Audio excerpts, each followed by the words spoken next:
오늘 12월 19일 주일입니다. 맞습니까? 오늘 주일 아침 우리에게 주시는 하나님의 말씀 같이 보겠습니다. 창세기 4장 15절 말씀입니다.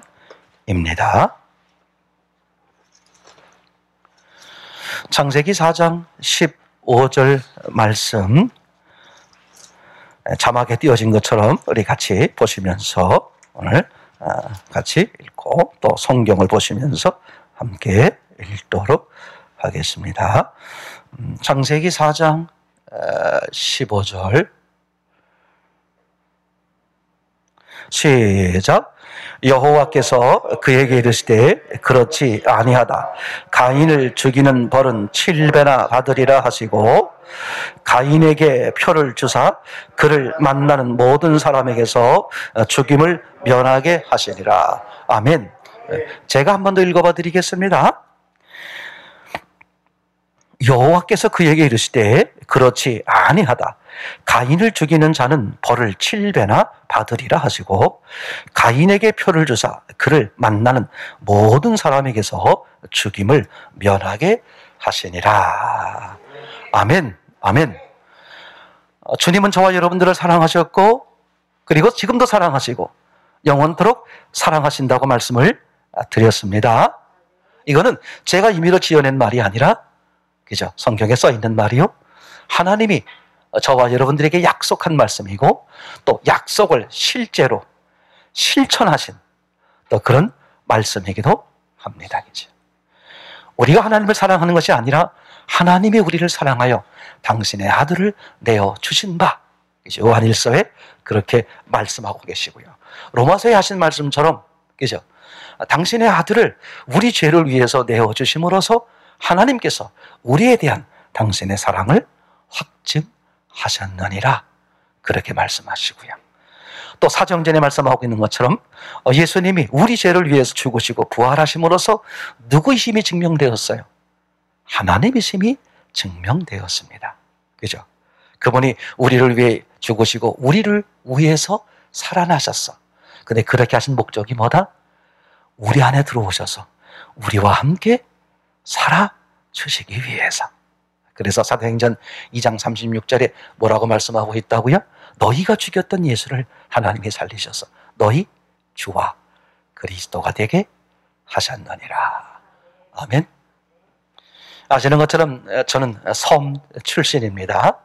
서울에 있는 섬인데 뚝섬이라는 것이라고 말씀을 드렸어요. 뚝섬에서 저희 부모님이 6남매를 두셨어요. 근데 어머니께서 저에게 종종 이런 말씀을 하셨어요. 운서봐, 나는 이 다음에 너하고 살 거다. 그랬어요. 저는 그 말을 들으면 너무 기쁘고요. 너무 기분이 좋았어요. 어깨가 으쓱으쓱 올라갔어요. 이제.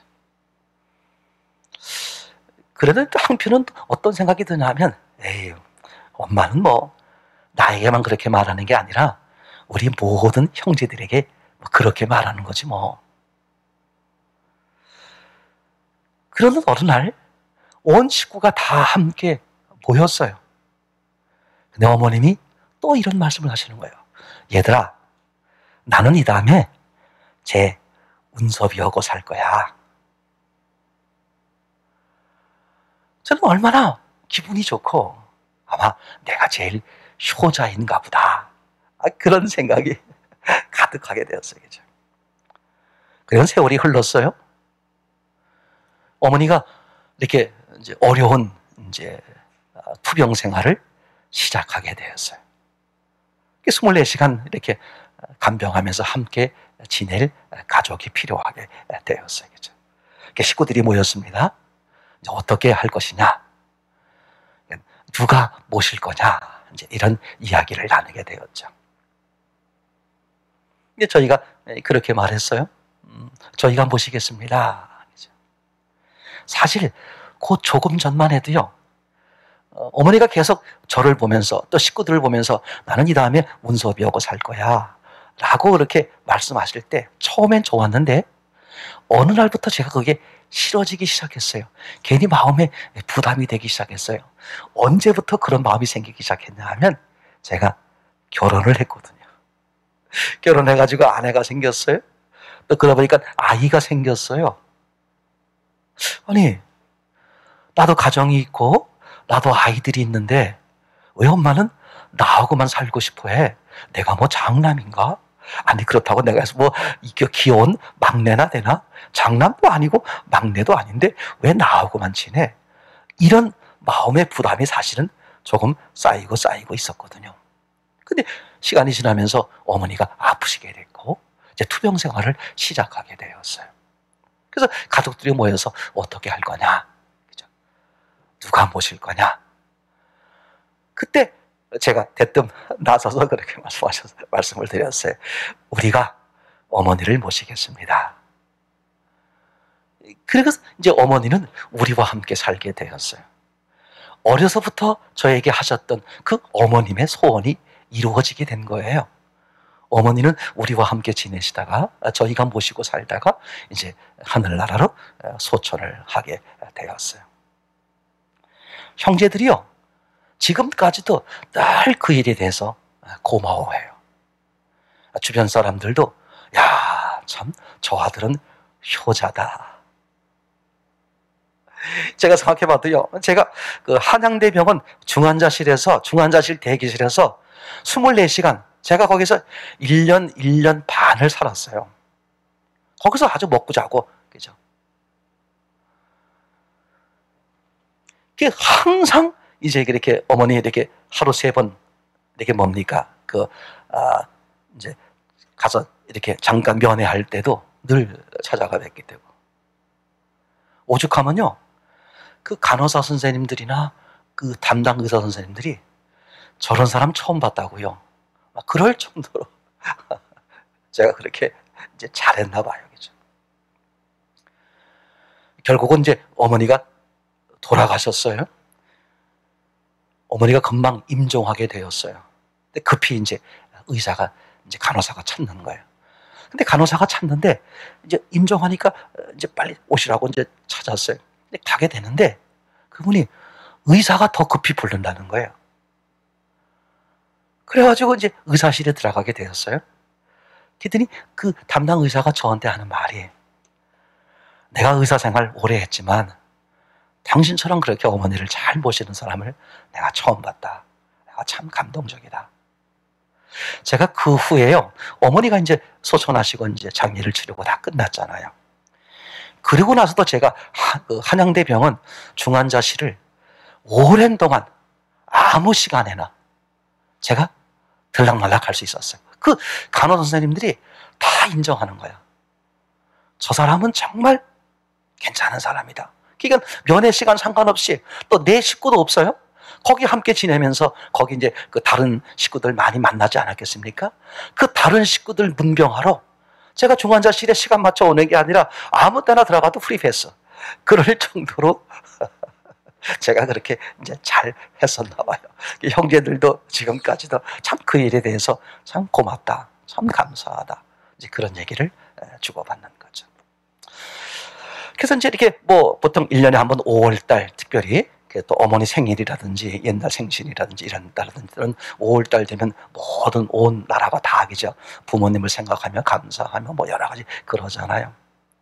그래서 저는 이제 그런 날을 맞아도 마음에 하나도 거리낌이 없었어요. 왜? 나는 정말 어머니를 후회 없이 잘 모셨기 때문에 나는 별로 그렇게 내가 뭐 어떤 마음의 죄책감이라는 게. 근데 제가 주변에서 보게 되면 평소에 어머니를 잘 모시지 못했던 그 분들께 보면 그런 이제 때가 되면 더 이렇게 부모님에 대한, 특별히 어머님에 대한 그런 죄책감을 갖는 것을 제가 많이 보곤 그랬어요. 근데 저는 뭐 그런 게 별로 없을 정도로 참 마음이 후련하기도 하고요, 편안하기도 하고 그랬습니다. 그리고 몇 년이 지난 어느 날, 그때 아마 제 기억에도 그 어버이날 아침이었던 것은 기억이 나요. 다른 분들은 이제 어머니 뭐 카네이션 뭐 이런 거라든지 또는 돌아가신 어머님에 대한 회한이라든지 이런 것들을 그랬을 때 저는 마음에 걸림이 없고 편안했고 뭐 잘 모셨다 이런 생각이었죠.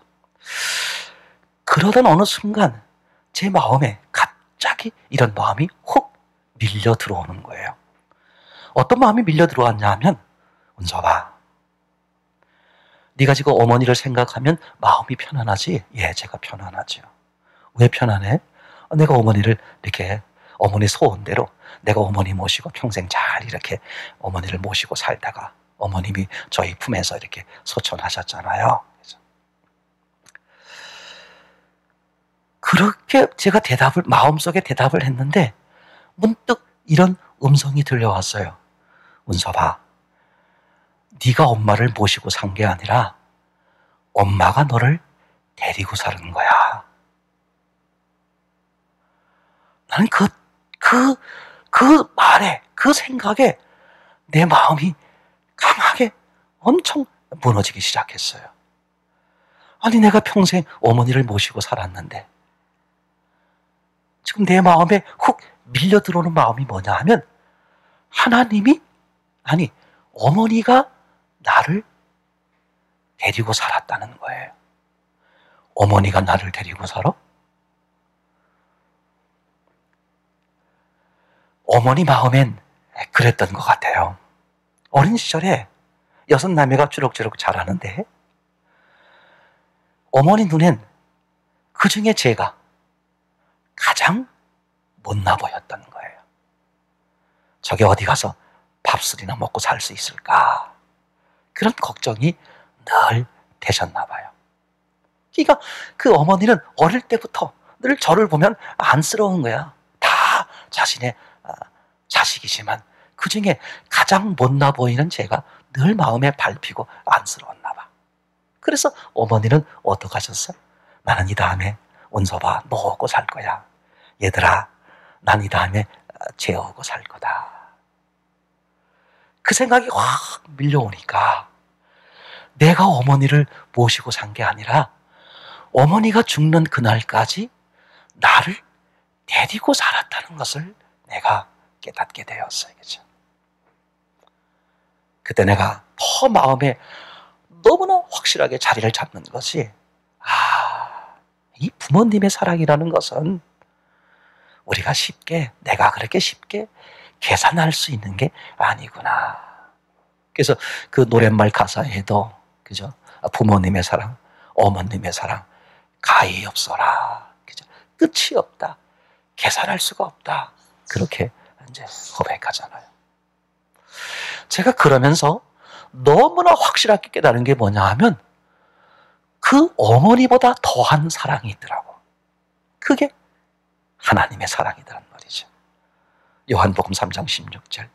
하나님이 세상을 이처럼 사랑하사 독생자를 주셨으니 누구든지 예수 믿으면 멸망하지 않고 영생을 얻으리로다. 요한복음 3장 16절 말씀이죠. 거기 보니까 하나님께서 세상을 이처럼 사랑하셨대. 그러니까 저와 여러분들을 사랑하셨단 말이죠. 그죠? 근데 어떻게 사랑하셨느냐? 이처럼 사랑하셨대. 그래서 이처럼이라는 게 어떤 건가 봤더니, 하나님이 하나밖에 없는 당신의 아들을 죽이시는 거예요.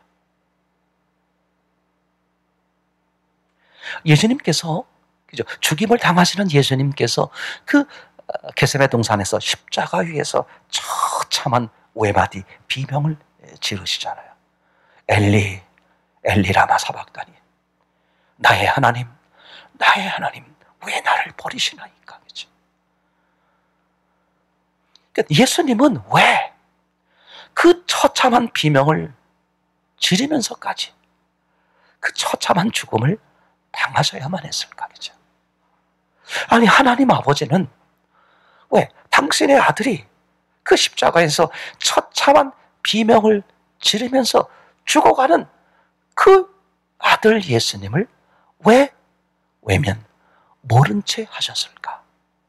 그러니까 예수님은 왜 십자가에 처참하게 죽으셔야만 했을까? 하나님 아버지는 왜 당신의 아들을 그 처참한 죽음으로 몰아내셔야만 했을까? 이유는 딱 하나였잖아요. 바로 저와 여러분들을 위해서. 그러니까 하나님 아버지는 당신의 아들을 그 처참한 죽음으로 내모르신 유일한 이유가 뭐예요? 지옥으로 떨어져가는 저와 여러분들을 살리고 싶어서.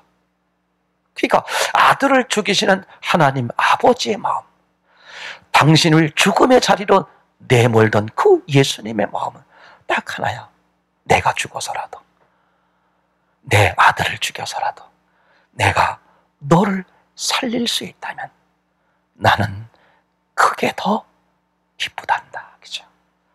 와, 이 사람 하나님의 사랑을 깨닫고 나니까 세상이 뭐 어떻다 저렇다, 누가 뭐 날 무시한다, 뭐 사람이 왜 저렇게 살까, 어쩌다, 그게 그전에는 그렇게 걸림돌이 되고 그것 때문에 사회생활 하기 힘들었고 사람 관계하고 싫었고 미운 사람 뭐한 사람 그런 게 투성이었는데, 그 하나님의 사랑, 나를 향한 그 하나님의 사랑을 알고 나니까 어떻게 돼요? 그게 다 사라져버리는 거잖아요. 정말 사라져버리는 거죠. 내 마음에 그런 게 남아있을 이유가 없어. 왜? 하나님이 나를 그렇게 사랑하셨어. 창조주가, 전능하신 분이 피조물인 나를 위해서 대신 죽으시고 부활하셨다 하는 이 놀라운 사실에 얼마나 놀라운 거예요. 그분이 어떻게 하셨어요? 나를 위해 죽으셨고요. 그분이 어떻게 하셨어요? 나를 위해 부활하셨고, 그분이 어떻게 하셨어요? 가장 더럽고 추한 내 심령 속에 찾아와 주셔서 나와 어떻게 합니까? 영원히 함께 살아주시는 그 사랑, 이 하나님의 사랑은 정말 상상할 수 없는 거잖아요. 그죠? 그러고 보니까 이 가인 이야기가 이게 참 하나님의 놀라운 사랑의 사건이요, 사랑의 이야기라는 것이 너무나 뼈저리게 깨달아지게 되더라고요. 그죠? 세상에 하나님께서 모든 것을 다 주시고 오직 선악과만 먹지 말라, 그렇게 말씀하셨어요. 우리는 자꾸 뭐만 생각하냐 하면 하나님이 먹지 말라고 한 선악과만 생각하는 거죠. 아니, 거꾸로 보면 하나님이 우리에게 먹으라고 한 것이 종류가 얼마나 많아요. 그건 잊어버리고 뭐만 기억해? 먹지 말라고 한 그 선악과만 기억하는 거예요. 사실은 먹으라고 주신 게 투성인데 말이죠. 그 사람들은 먹을 만한 것, 하나님이 주신 사랑과 은혜가 너무너무 많은데 그거를 거절하고 굳이 먹지 말라고 한 단 하나, 선악과, 그걸 하필이 먹냐 이거야. 그걸 먹으면 죽는다 그랬는데, 그러면서 사람이 어떻게 됐습니까? 싫어, 내 마음대로 할 거야. 그리고 하나님을 떠나보내고 내가 원하는 대로 선악과를 따먹어서 어떻게 했어요? 죽음이 찾아왔잖아요. 그래서 그때부터 사람들은 행복 끝 불행 시작이 된 거죠. 그러고선 이 창세기 4장, 그죠? 가인과 아벨 이야기는 난 너무 이게 하나님의 사랑의 표현이라는 게, 하나님의 그 사랑의 애절한 마음이 다 드러나 있는 거죠. 마치 아버지를 버리고 집 나간 그 탕자를 기다리시는 그 아버지의 마음처럼 오늘 그 아버지의 마음이 이 창세기 4장 가인 이야기 속에 다 드러나더라고요. 그죠? 어느 날 가인과 아벨이 어떻게 됐어요? 열심히 일해서 농사를 짓던, 가축을 기르던, 그죠? 그걸 정성을 다해서 하나님 앞에 예물로 드리잖아요. 즉 하나님을 예배하는 거요, 하나님께 돌아오는 장면이었죠. 그러니까 하나님은 오직 소원 하나, 그걸 기다리시는 거야. 당신은 왜 당신의 아들을 그렇게 처참한 죽음으로 몰아내셔야만 했을까? 저와 여러분들을 사랑하시는데 어떻게 하라고? 돌아오라고. 내가 다 해결해 놓았으니 너희의 죽음의 문제, 너희의 저주의 문제, 너희의 심판의 문제, 너희의 정죄의 문제, 너희의 지옥의 문제를 다 사랑으로 해결해 놓았으니 돌아오기만 하렴. 그것을 표현한 게 첫 번째 사건, 가인과 아벨 사건이잖아요. 그래서 가인과 아벨이 어떻게 됩니까? 그 하나님께 돌아오게 되죠. 근데 문제는 뭐다? 어머나, 하나님께서 돌아온 가인과 아벨을 둘 다 받으시는 게 아니라 아벨만 받으시고 가인을 받지 않으시게 된 거잖아요. 가인을 왜 받지 않았을까? 참 이게 중요한 거죠. 하나님께 돌아온다는 것은 무슨 뜻입니까? 하나님을 떠났었기 때문이잖아요. 그러니까 하나님을 떠난다는 것은 싫어, 내가 주인 노릇할 거야, 이러고 떠나는 거잖아요. 그게 죄고 그게 죽음이었죠.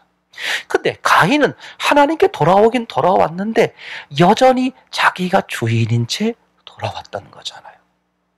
하나님이 안 받으시니까 화가 났어요. 왜 화가 나요? 내가 죄인이니까 화가 나는 거죠.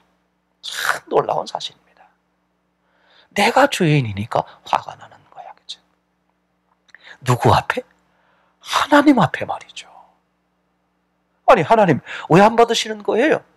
내가 이렇게 지극정성으로 드렸으면 받아야 되는 거 아니에요? 왜 안 받으세요? 그러니까 누가 주인이야? 자기가 주인이야.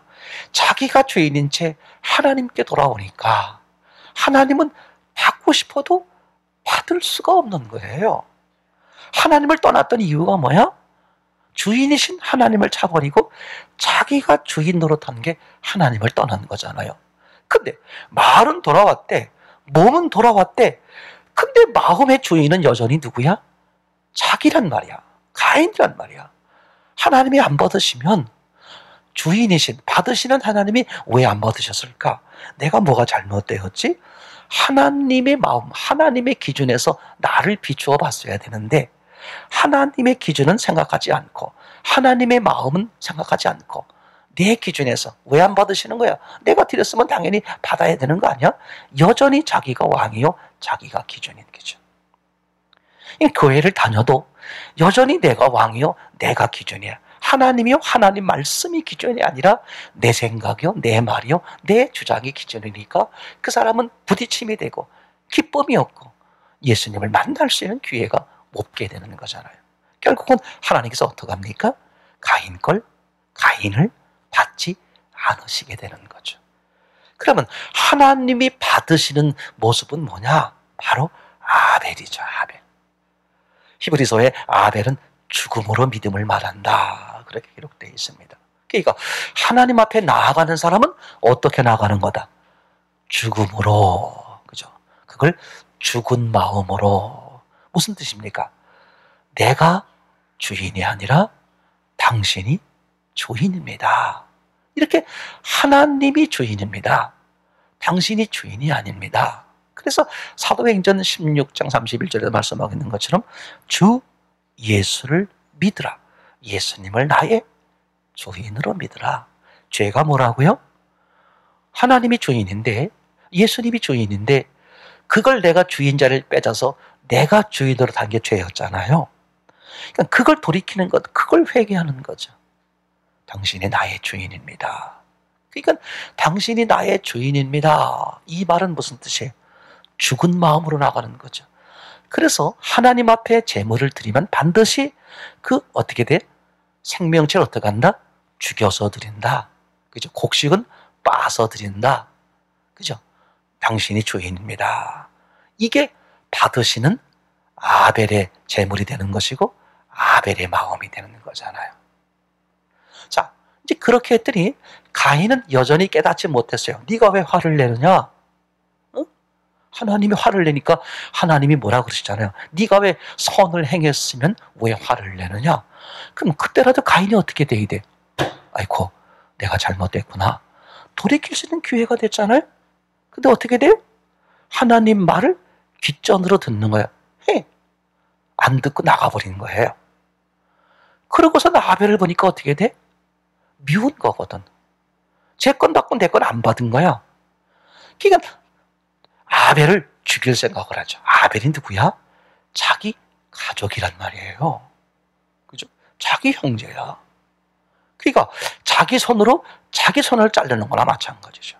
결국은 아벨을 죽이잖아요. 그때 하나님이 등장합니다. 네 동생 아벨이 어디 있느냐?